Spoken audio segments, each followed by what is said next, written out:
Hello, my name is Julie and this is ksmomcrochets. Today is going to be part 2 of the Gnome Surprise Collab with Rebecca over at Yarn and Pajamas. And in case you missed my first video, I'll just give a brief explanation about what this Gnome Surprise Collab is all about. It is basically a gnome surprise. Rebecca and I both picked out a pattern that we wanted the other person to do. We printed a Polaroid picture of that pattern off, and we put it in a card and mailed it to each other. And this is the gnome that Rebecca picked for me. It is the Daffodil gnome from PampinoGnome on Etsy. I just love it. So in this video, I am going to be showing you all the yarns that I have picked out to make this gnome. I will pop in a picture right here of the gnome so that you can see the gnome while I'm showing the colors. And just so you know, I have decided, because there are two gnomes in this picture, I have decided to do the one with the white beard. Okay, so I will be using a Clover 2.75mm hook. This is my go-to hook for amigurumi when I use a smaller yarn, because all this yarn I will be using is Shepier's Katona, and it is a size 2. So for the skin tone for the nose and the hands, I will be using Shell. I will be using Bridal White for the base of the gnome, or the gnome butt as Rebecca calls it. And then I will be using Forest Green for the body of the gnome and the top of the arms and the leaves on the flower.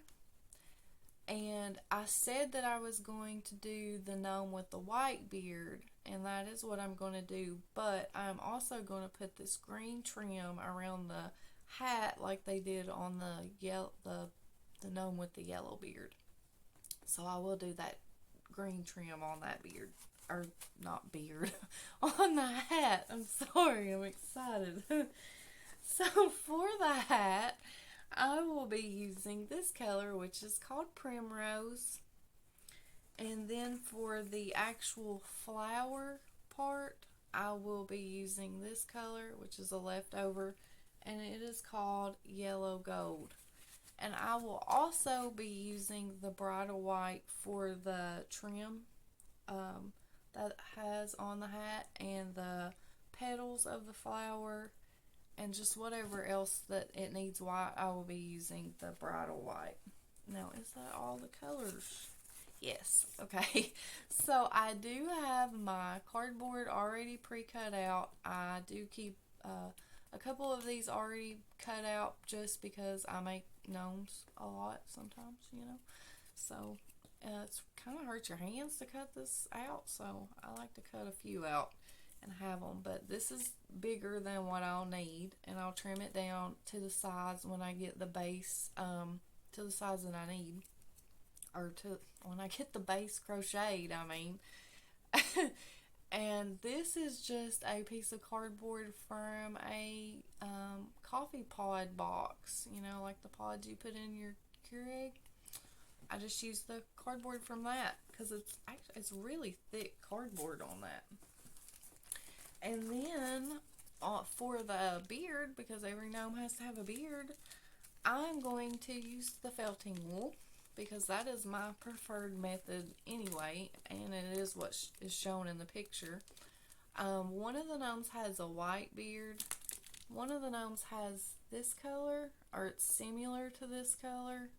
So I have that, and then I also have this yellow, which is not like super bright. So these are my 3 choices, but I like to crochet all my pieces up and have, you know, like an idea of what it's going to look like with its hat on and everything before I decide what color beard that it will have. So it will be one of these 3. So you will get to see that, one of them. And so that is all the yarn that I have to show you. So what I'm going to do now is I'm going to go and I'm going to crochet on this gnome for about 30 minutes, and then I'm going to come back and show you my progress. So it will be just be back in a flash for you. So I will be right back. I told you I'd be back in a flash. So I have been working on my gnome for about 30 minutes, and I have him living in this little bag until he's done.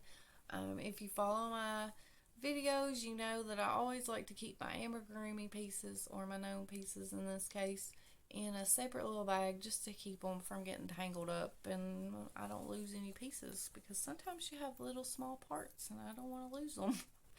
So this is what I got done in the 30 minutes. Well, I'm going to say 35 because I did take time to make sure all my ends were brought to the inside. So this is what I got done. And I got the base done, and I got this trim done around the base, which is called the simple stitch or the simple crab stitch. Oh, I don't know. I don't remember what it's called, but it is just a slip stitch chain one all the way around, and it just gives it a little decorative edge, and I just think it makes them look cuter. But this is like I said, what my progress is. I did get started on the body, like building my way up. I have about 6 rows or something before I start decreasing and like stuffing. And I never in the pattern, if you've ever done any of her gnome patterns, she always tells you to put your cardboard in like when you very first start on these building up rows. And I don't do that. I always wait until right before I start decreasing, and then I put my cardboard in, because it just gets in my way, I guess. So yeah, that's what I do. And I do have my little heart stitch marker that my daughter made me, and then to hold my loop to keep me from losing stitches, I have my elephant stitch marker that she made me, which is all tangled up. There you go. She made me that one too. So yeah, this is my progress. And you definitely need to go over and see Rebecca's progress on her gnome that I picked out for her. I will have that video linked in the description box as soon as it's posted. I'm so excited to see her gnome finished. The gnome that I picked out for her, like I said in my last video, is a gnome that I have been wanting to do for a long time, and I'm sure I will get around to doing it eventually. But yes, definitely go and check out Rebecca at Yarn and Pajamas. I just know her gnome is going to turn out awesome, because she always does such an awesome job on all of her gnomes, all of her amigurumi. She is actually what inspired me to start making gnomes. And well, two, my daughter actually collects gnomes. I know it's a little weird, but you know, like the little figurines of gnomes, she just loves them, you know. And it's like they've just blew up. Gnomes have just blew up. They're everywhere for every season. I don't know if you all have noticed that. They have like Easter gnomes and just all kinds of gnomes right now. Just figurines everywhere. But yeah, so in my next video, I will be showing you my finished gnome, and that will be the final video of this little collab that me and Rebecca are doing. So make sure that you come back and see what my gnome looks like when it's all done. And I thank you all so much for watching. I didn't ask Rebecca to do this just because I thought it would be fun for me and her. Like, I knew that we would enjoy it because we both love making gnomes. But I thought that it would be fun for you all too. And I really am thankful that you all are enjoying these videos, because reading your comments, I really feel like that you all are.